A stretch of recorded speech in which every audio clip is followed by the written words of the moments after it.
नमस्कार, भव्य भारत न्यूज में आप सभी दर्शकों का स्वागत है। मानव का एक अद्भुत संगम है महाकुंभ, जो शायद पूरे भूमंडल पर इस रूप में आयोजित नहीं हुआ होगा। ऐसे में सवाल उठता है कि कुंभ का हमारे जीवन में कितना महत्व है, कुंभ कितने प्रकार के होते हैं और इसका पौराणिक महत्व क्या है, विज्ञान इसे किस नजरिए से देखता है और विपक्षी राजनीतिक दलों को इसकी महिमा क्यों नहीं रास आती।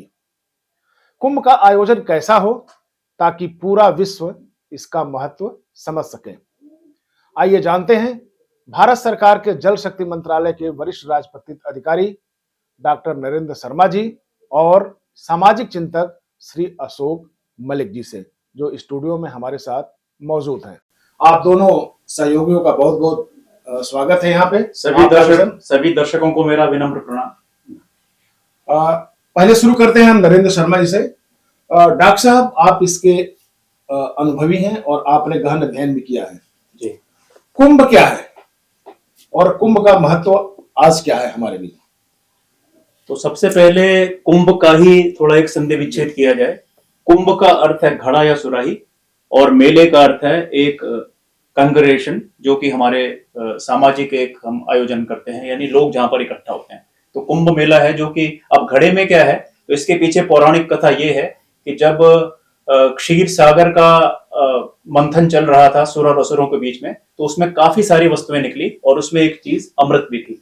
और जब अमृत निकला तो अमृत को एक कुंभ या घड़े या सुराही में रख दिया गया और उस अमृत का पान असुर न कर पाए, इसके हेतु इंद्र का पुत्र जयंत उसको लेकर उड़ा और दैत्य गुरु शुक्राचार्य के कहने पर असुरों ने उसका पीछा किया और इस छीना झपटी ये करीब 12 दिन तक चलती रही सुरों और असुरों के बीच में। और उस दौरान ये अमृत छलक कर 4 स्थानों पर गिरा: हरिद्वार, प्रयागराज, नासिक और चौथा था उज्जैन। और इन 4 जगहों पर गिरने की वजह से, और ये जो 12 दिन तक ये जो छीना झपटी चलती रही, संघर्ष चलता रहा, तो ऐसा माना जाता है कि देवताओं का एक दिन मनुष्य के, पृथ्वी के 1 वर्ष के बराबर है, इसीलिए हर 12 वर्ष के बाद ये कुंभ लगता है। और दूसरा इसका खगोलीय इसका महत्व यह है कि जो बृहस्पति ग्रह है, जो कि जुपिटर हमारे सौर मंडल का सबसे बड़ा ग्रह है, वो सूर्य की परिक्रमा 12 वर्षों में पूरी करता है। तो हर 12 वर्ष बाद इसमें कुंभ का आयोजन किया जाता है। ये छोटी सी एक इसकी पृष्ठभूमि है, जी जी, पौराणिक पृष्ठभूमि। जी जी, बिल्कुल बिल्कुल बिल्कुल। अब आप हमारे दर्शकों को ये बताइए कि कुंभ कितने प्रकार के होते हैं और ये जो महाकुंभ आया इसका महत्व क्या है? देखिए, कुंभ के 4 प्रकार होते हैं। सबसे पहले कुंभ का मेला, जो इन 4 स्थानों पर बारी बारी से ऑल्टरनेटिवली इसका आयोजन किया जाता है। दूसरा होता है पूर्ण कुंभ, जो 4 स्थानों पर एक साथ इसका आयोजन किया जाता है। तीसरा अर्ध कुंभ, जो हर 6 वर्ष के पश्चात हरिद्वार और प्रयागराज में इसका आयोजन होता है। और चौथा है महाकुंभ, जो आजकल आयोजित किया जा रहा है प्रयागराज में। ये जब 12 पूर्ण कुंभ संपन्न हो जाते हैं, यानी कि 12 × 12 144 वर्ष के पश्चात ये महाकुंभ लगता है। और ऐसा माना जाता है कि महाकुंभ में स्नान करने से हमारे पुण्य कर्म प्रज्वलित होते हैं, हमारे बुरे कर्मों का ह्रास होता है। और ऐसी आस्था मान्यता है सनातन हिंदू धर्म संस्कृति में कि इसमें स्नान करने से हमें मोक्ष की प्राप्ति होती है और हम जन्म मरण के बंधन से मुक्त हो जाते हैं।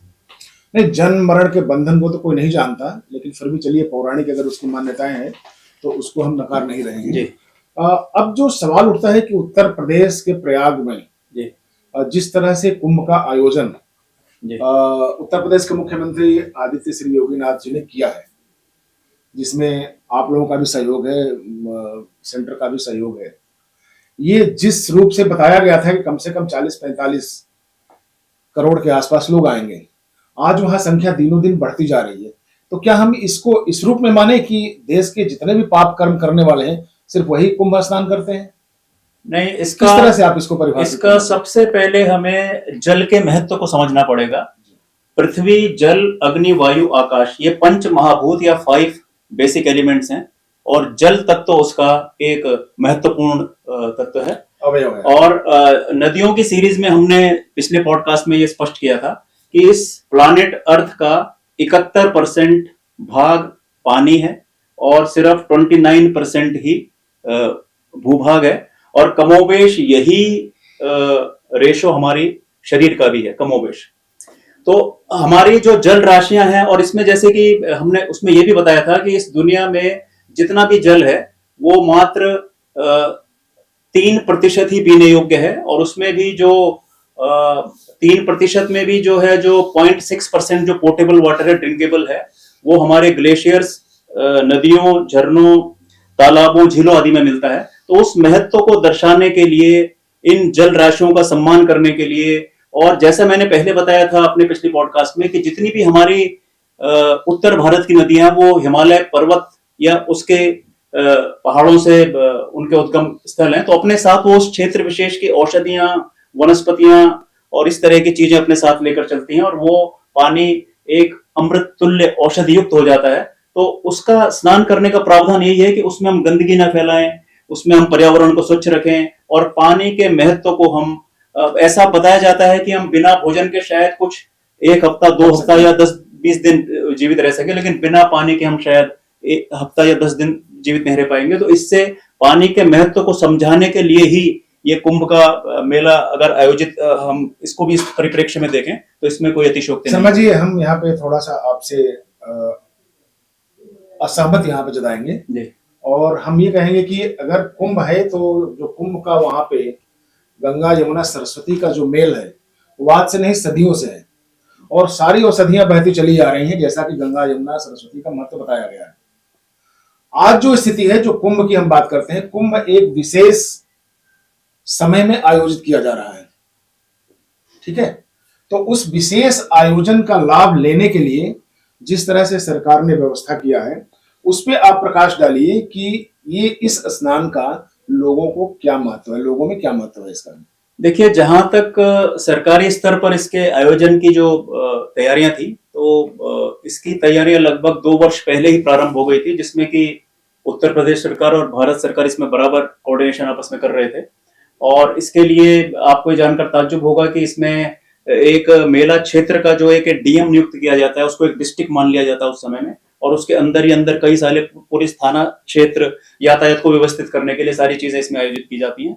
और जहां तक बात रही कि आस्था की, कि इसमें स्नान करने से ये सब चीजें होती हैं या नहीं होती, ये तो सिर्फ आस्था का विषय है। तो इसे हमें सवाल नहीं किया जा सकता, हमें इसमें सवाल नहीं करना चाहिए। और हम सनातनियों में ये बहुत बड़ी एक, मैं इसको त्रुटि कहूंगा, जो कि वैचारिक त्रुटि हमारे अनादिकाल से चली आ रही है, कि अपने धर्म पर, अपने पूर्वजों पर, अपने धर्म ग्रंथों पर सवालिया चिन्ह खड़े करना नहीं, अन्यथा इसको नहीं लेंगे, क्योंकि एक क्यूरियोसिटी है। और जो हम यहाँ से बैठ के आप बात करते हैं आप जैसे लोगों से, तो उसमें यही जानने की कोशिश होती है कि जो आम लोगों की विचार होती है, हम उसी को लेकर बात करते हैं कि सभी के मन में, अधिकांश लोगों के मन में यही बातें हैं कि हम इस अंधविश्वास में क्यों पड़े, क्योंकि नदियां अगर हमेशा बह रही हैं वहां पे, तो कुंभ के एक विशेष अवसर पर जाकर वहां पे मारामारी करना, कई कैजुअलिटी होना, ऐसे में इसका क्या महत्व है? नहीं, देखिए, वैसे तो देखा जाए तो अगर एक व्यवहारिक परिप्रेक्ष्य में हम चर्चा करें तो अल्टीमेटली जो आपके कर्म है, कॉज एंड इफेक्ट की जो थ्योरी है, वही होती है कि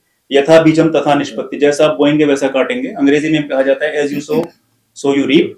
तो अल्टीमेटली तो आपके कर्म ही है, लेकिन जो उस समय में ये शायद प्रथा बनाई होगी कुंभ की, उस समय जो हिंदू सम्राट, महान हिंदू सम्राट हर्षवर्धन थे, उन्होंने इसको वर्तमान स्वरूप दिया, और आदि शंकराचार्य ने इसके लिए नियमों का एक प्रावधान रखा। तो ये यही था कि देश भर के लोग आपस में मिले जुले, जो आदि शंकराचार्य ने 4 स्थानों पर जो 4 धाम बनाए थे, तो उसमें भी यही था कि लोग आपस में मिले जुले, संस्कृति, भारत एक बहुभाषीय बहुसंस्कृति देश है, तो लोग आपस में मिले जुले, एक दूसरे की भाषा समझे, संस्कृति समझे, खान पान, पहनावा आदि समझे। तो इसके लिए आयोजन जैसे कि मेले की तरह इसको लिया जाता है। जैसे मैंने कहा मेला, तो मेले में हर तरह के लोग, हर तरह की चीजें होती हैं, तो आपस में एक समन्वय स्थापित हो सके, कोऑर्डिनेशन बने लोगों में, और देश की एकता एकजुट रहे, इसके लिए इस मेले का बहुत बड़ा महत्व है। अशोक मलिक जी, आप इसके संबंध में क्या कहेंगे? इसके महत्व को आप किस तरह से बताएंगे? जो डॉक्टर शर्मा ने कहा काफी आज के दिन सत्य है कि हमारा हिंदू समाज हमारे पुराने उन चीजों पे प्रश्न उठाता है लेकिन ये पहले नहीं होता था। ये जब से अंग्रेज और मुस्लिम मुगल्स आए, उन्होंने ऐसा ढांचा किया कि हमारा जो हिंदू पढ़ा लिखा था उसको बिल्कुल अलग वो करके कि ये गलत है, ये गलत है, ये तब उन्होंने शुरू किया ये बात करनी। ये मेरा विचार है। इसमें मैं ऐड करना चाहूंगा पांडे जी। हाँ। जैसा मैंने पिछले शायद एक पॉडकास्ट में राम की जो हम ऐतिहासिकता सिद्ध करने के लिए जो हमने एक पॉडकास्ट किया था पीछे, उसमें मैंने ये बताया था कि 800 साल की गुलामी में हमें ये बताया गया कि आपका धर्म, आपके रीति रिवाज, आपके संस्कार, आपकी शक्लें, आपके यहाँ की क्लाइमेट, आपका खान पान सब बेकार है। और धीरे धीरे वो हीन भावना हमारे डीएनए में घुसती चली गई और यही बताया गया कि विदेशी भाषा श्रेष्ठ है, विदेशी जो वो गोरे चिट्टे लोग हैं वो श्रेष्ठ हैं आपसे, और आपकी धर्म, संस्कृति और परंपराओं को, साहित्य को नीचा दिखाने की कोशिश की गई। और वो हमारे डीएनए में इतना गहरा जा चुका है कि उस समय भी मैंने कहा था कि इसको निकलने में लगभग 200-250 साल और लगेंगे अभी। और आप ये देखें कि आज के युग में जो हम भारतीय हैं तो वो बड़ी बड़ी एमएनसीज के सीईओ के पद पर हैं, पूरा अमेरिका की इकोनॉमी को चला रहे हैं और ये सब कर रहे हैं। लेकिन वो जो हमारे डीएनए में वो घुसा दिया गया कि आप हीन है हर दृष्टि से, उसको निकलने में अभी काफी समय लगेगा। शर्मा जी, आप अगर कुंभ स्नान कर रहे हैं जी, तो आपको सेटिस्फेक्शन के रूप में क्या मिलेगा? आप क्या उसमें कुछ चीजों को अपना जो आपके जो कर्तव्य है, जो आपने पाप किया है, उसको धोने की नीयत से जाएंगे या फिर उससे कुछ प्राप्त करने के लिए जाएंगे? व्यक्तिगत सवाल है। देखिए, मैं व्यक्तिगत रूप से कुंभ में नहीं गया हूं अभी तक, लेकिन अगर मैं जाऊंगा तो वहां एक श्रद्धा भाव लेकर जाऊंगा, क्योंकि मेरे पीछे वहां पर लगभग आज की डेट तक 50 करोड़ से ऊपर लोग वहां पर जा चुके हैं और अभी भी मेरे ख्याल से 6-7 दिन अभी बाकी हैं उसके कुंभ के। 60 के आसपास जाने तो मुझे लगता है कि 55 से 60 करोड़ के बीच में जाएगा, जबकि जो शुरू में जिनका एस्टिमेट था वो था 40 से 45 करोड़ के बीच में। अब यहाँ पर मैं आपको बताता हूँ, पूरे यूरोप की आबादी 74 करोड़ से, यूएसए की आबादी लगभग 33 से 35 करोड़ के बीच, और लगभग इतनी आबादी रशिया की है। अब आप देखिए कि पूरा यूरोपीय उपमहाद्वीप, पूरा महाद्वीप, उससे लगभग उसके थोड़ा सा ही कम, भारत के एक गांव में समाहित करना, एक गांव में 19-20-25 किलोमीटर के एरिया में समाहित करना डेढ़ महीने में। और एट ए टाइम वहां पर कई बार जब विशेष स्नान होते हैं तो उसमें कई बार 3 करोड़ लोग भी एट ए टाइम पहुंच जाते हैं। तो इस सबको व्यवस्थित करना, ये देखिए कि ये कितने बड़े चमत्कार से कम नहीं है, कितनी व्यवस्थाएं वहां पर चल रही होंगी। वहां के जो ब्यूरोक्रेट्स हैं, अधिकारी हैं, ट्रैफिक के हैं, जो पुलिस के कर्मचारी अधिकारी हैं, और जो बाकी मेला क्षेत्र के लोग हैं जिनको के आयोजन का ये किया गया, तो कितना दिन रात they must be on their toes. इस चीज को हम बिल्कुल भी अप्रिशिएट नहीं करते। आपने जिस तरह से संख्या बताई कि 50 से 60 करोड़ के बीच में लोग यहाँ पे आएंगे, जी, भारत के जिस क्षेत्र में, जिस संगम स्थल पर इतने लोगों का आना जाना हो रहा है, ऐसे लोगों को मैनेज करने के लिए, अगर जैसे आपने रसा का नाम लिया और इस आगे को नहीं, तो कई प्रधानमंत्री और पूरी फोर्स होती है इनको मैनेज करने के लिए। जी। लेकिन एक छोटे से समय में एक उत्तर प्रदेश का एक योगी अगर इसको मैनेज कर रहा है तो आप इसको किस नजरिए से देखेंगे? पहला सवाल। और दूसरा सवाल यह है कि इसमें संगम में स्नान करने वालों की हायरार्की क्या है? नागा साधु नहाते हैं, फिर ये नहाते हैं, फिर ये नहाते हैं, तो किसको इसमें जो भाव है या श्रद्धा है या जो आशीर्वाद है वो ज्यादा मिलता है?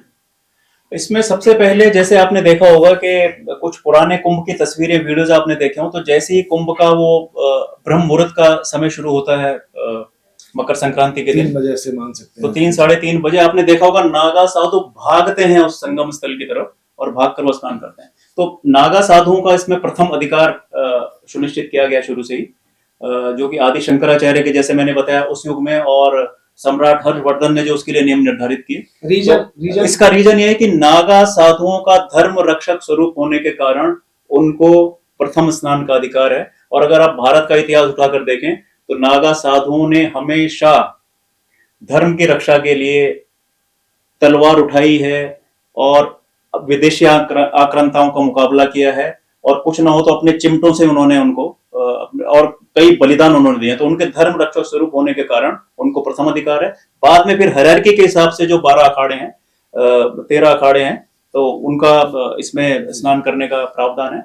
और एक 14वां अखाड़ा, जैसे मैंने बताया कि 2019 में किन्नर अखाड़ा भी इसमें जोड़ा गया, तो पहले साधुओं का है और उसके बाद फिर तरह तरह के सामान्य लोग भी जाते हैं, वीआईपीज भी जाते हैं। 6 कलर के इस बार पास इशू हो रहे हैं, जो कि सिक्योरिटी के हिसाब से, वीआईपीज के हिसाब से, आम लोगों के हिसाब से, तो इस तरह हायरार्की के हिसाब से सब चलता रहता है। अभी 5 फरवरी को माननीय प्रधानमंत्री जी ने इसमें डुबकी लगाई, उसके कुछ दिन बाद माननीय राष्ट्रपति जी उसमें गई और पूरे कैबिनेट के सदस्य, पूरी उत्तर प्रदेश के मंत्रीगण, ये सब लोग तो इसमें गए हैं सारे, पूरी दुनिया भर से इसमें फिल्म स्टार, आपके इंडस्ट्रियलिस्ट और बड़े बड़े अंबानी के, उनके भी कुछ वीडियो आए थे, अंबानी परिवार के, तो ये सब लोग इसमें स्नान कर रहे हैं। शर्मा जी, ये कहा गया है कि हमारे जो आध्यात्म है उसमें शस्त्र और शास्त्र का दोनों का समन्वय रहना चाहिए, लेकिन कुछ समय से ऐसा नहीं दिख रहा था। सिर्फ हम शास्त्र के चक्कर में पड़ रहे थे, शस्त्र हमारे ऊपर बिल्कुल गायब था। लेकिन इसमें जब हम नागा साधुओं को देखते हैं तो उनमें शस्त्र और शास्त्र दोनों का समन्वय दिखता है। तो उस नजरिए से कुंभ का अगर महत्व देखें तो किस तरह से इसमें दिखता है? देखिए, अब मुझे आप ये बताएं पांडे जी कि आपने सभी हिंदू सनातन के जो पूज्य भगवान हैं उनकी मूर्तियां या फोटोग्राफ वगैरह देखे होंगे मंदिरों में भी, तो ऐसे कौन से हिंदू भगवान हैं जो कि शस्त्र विहीन है? सबके हाथ में कुछ ना कुछ शस्त्र है। भगवान श्री राम को जब 14 वर्ष का वनवास हुआ, उन्होंने वल्कल वस्त्र धारण किए, अपने राष्ट्रीय वस्त्रों का त्याग किया, अयोध्या का त्याग किया, पिता का त्याग किया, माता का त्याग किया, लेकिन शस्त्र का त्याग नहीं किया।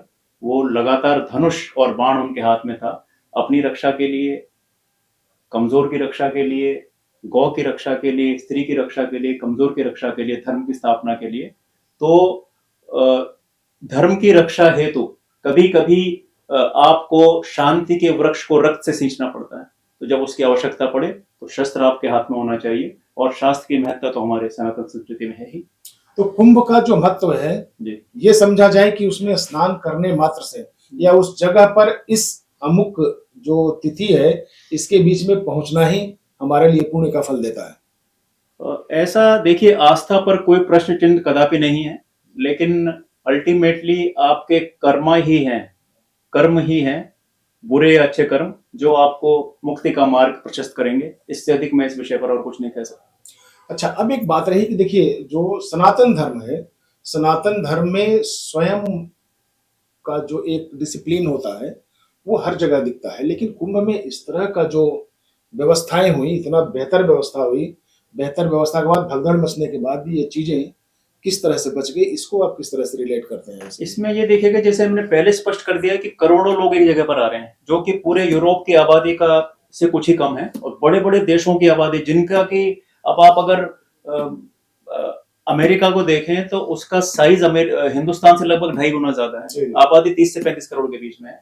तो इतने अधिक लोग एक 1.5 महीने के अंतराल पर एक जगह पर जब उनका समागम होता है, तो इस तरह की छोटी मोटी चीजें हो सकती हैं। अगर अब आप हज यात्रा का अगर आप एग्जांपल लें, तो उसमें पासपोर्ट के आधार पर हर कंट्री का कोटा होता है, उसके हिसाब से वहां पर आते हैं, और वो कुछ लाख लोग ही होते हैं जो मीना और मक्का मदीना वगैरह का ट्रेवल करते हैं, और उनमें भगदड़ मचने के काफी सारे हमें उदाहरण मिलते हैं। उस हिसाब से अगर देखें तो ये एक नगण्य सी चीजें हैं, जिसको कि कई बार जो नेगेटिव मीडिया है या जो विरोधी राजनीतिक दल है, वो इसको तिल का ताड़ बनाकर प्रस्तुत करते हैं। मलिक साहब, आप भी इन चीजों से इसके मैनेजमेंट के काफी माहिर रहे हैं। आप ये बताएं कि कुंभ का मैनेजमेंट किस तरह से हो ताकि और भी बेहतर रिजल्ट आ सके सामने?